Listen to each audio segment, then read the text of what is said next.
this is H.C. Bailey, and welcome back to Let's Play Final Fantasy IV! Let's go explore the world of Final Fantasy IV!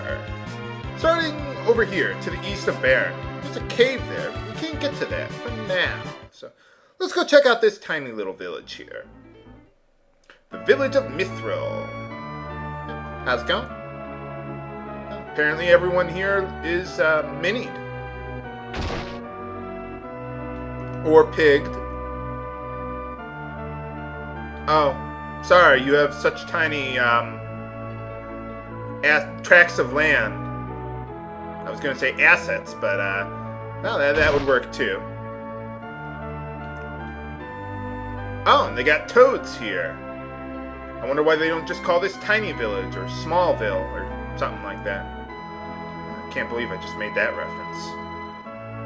But anyway, let's go searching for some hidden treasure! The Mithril Staff.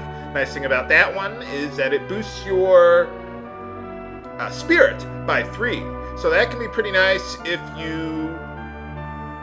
Or, well, yeah, when we get a white mage eventually. Not going to give it to Tala, though. No. But you want to save it for later. Let's see over here. Mithril Knife. We'll just sell that one. The thing with the Mithril Knife is that you can... Or what is it? It has a... It deals extra damage to ghoul-type enemies, or ghost-type enemies. So you could use that if you really wanted to. You could save it for later, but I think there's only like 1 or 2 instances where I might care about that. So, and I think the money is more worthwhile anyway. So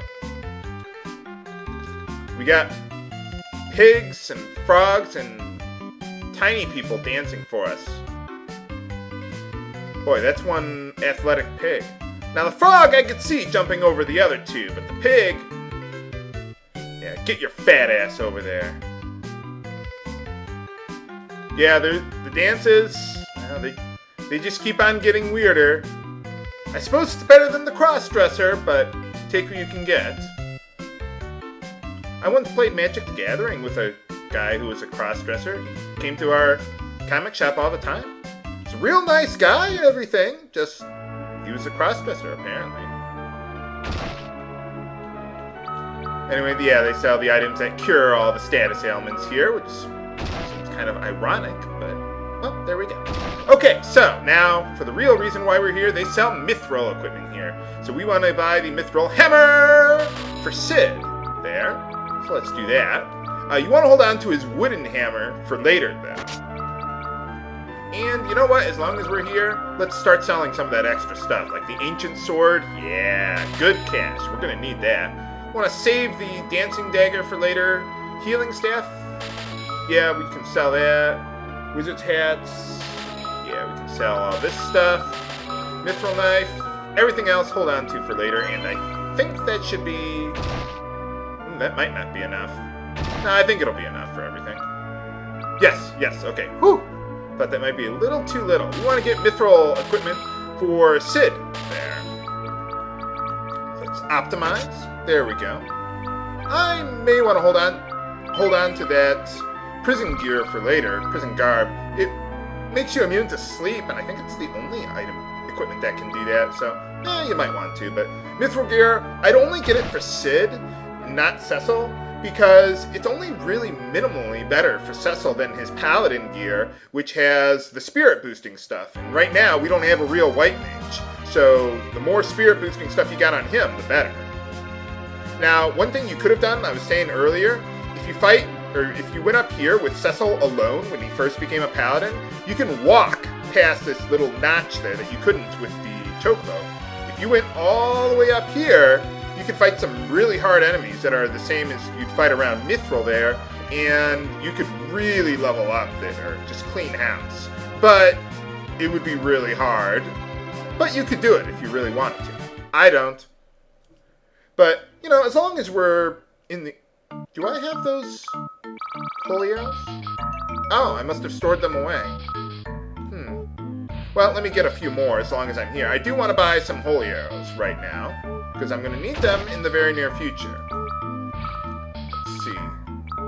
I want to get up like a total of 40. I think I had like 25 or so before, so yeah, that ought to be enough. Just make sure you have 40 total with the ones if you stored them away or not. So they're pretty cheap, so that's pretty nice. And we might as well report the fate of the twins to the elder. Sorry, they got stoned. What could I do? Yeah, sorry. Well, they're not dead, they're just statues now, that's all. Still a pretty epic scene, though. Okay, well that's everything we can do here. Let's head on over to the next town. Keep exploring. I like doing the exploration in this game. It's nice, it gives a little bit of background, just little towns that are out of the way. Kind of a weird thing about this game where there's so many towns, yet most of them, if you just looked at them in isolation, you could barely tell that the world is in imminent danger.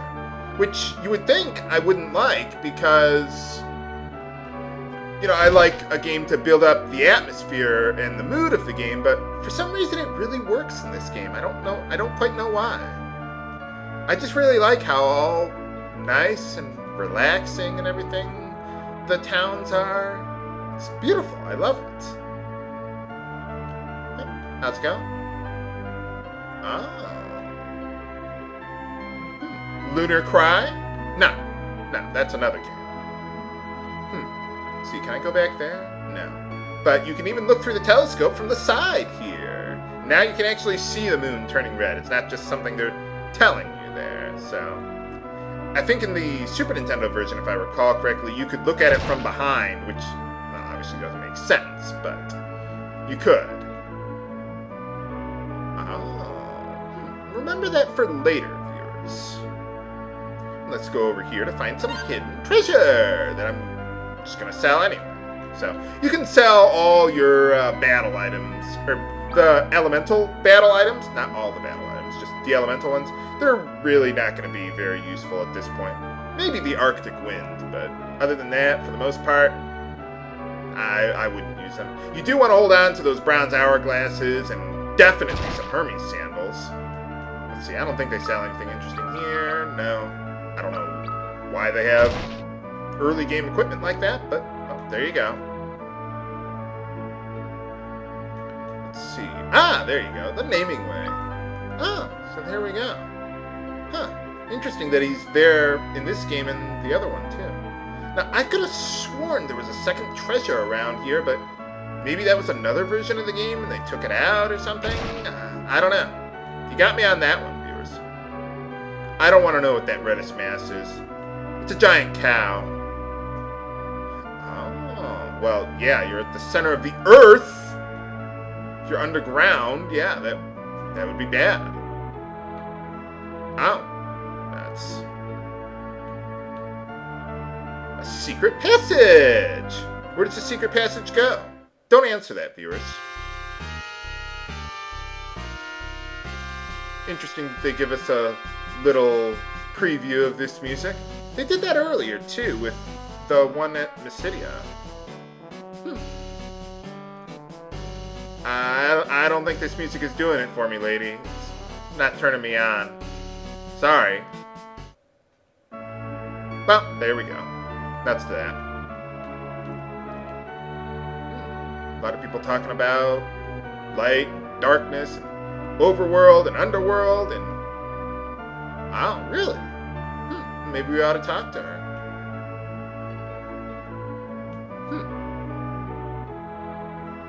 Well, I have an airship, but not much we can do there for now. Remember that for later, viewers. It's kind of important. Okay, are we at full? Yeah, we're at full. Make sure you got Sid in the front row. Oh, and by the way, Sid's wrenches, I don't call them hammers, they're wrenches. They look like wrenches to me. But yeah, Sid's wrenches are two-handed weapons. So even though they say he can equip a shield, you can't while you're equipped with a wrench. And the enemies around Agart and around this area are really, really hard. I could kill them now to clear my bestiary, but I'll save them for later. Why bother making life harder than it has to be. So this is Eblon Castle. So let's take a look around. Man, where is everyone? This place is creepy. Yeah, you can just go right under there to get that treasure. If only there were a way we could get to those treasures from the last room. We can! Alright. An alarm clock that I'll probably never use. It cures the sleep status. They are more useful in Final Fantasy XII. Believe me, viewers. Alright. Okay, well, I think that's... Well, not everything we can do here, but I think that's everything that I'm going to do right now. There are some very, very hard to get treasures in here that, well, they're guarded by monsters, I'll just tell you. How hard could they possibly be? Find out next time on Let's Play Final Fantasy IV! This is H.C. Bailey, signing off. Have a good day.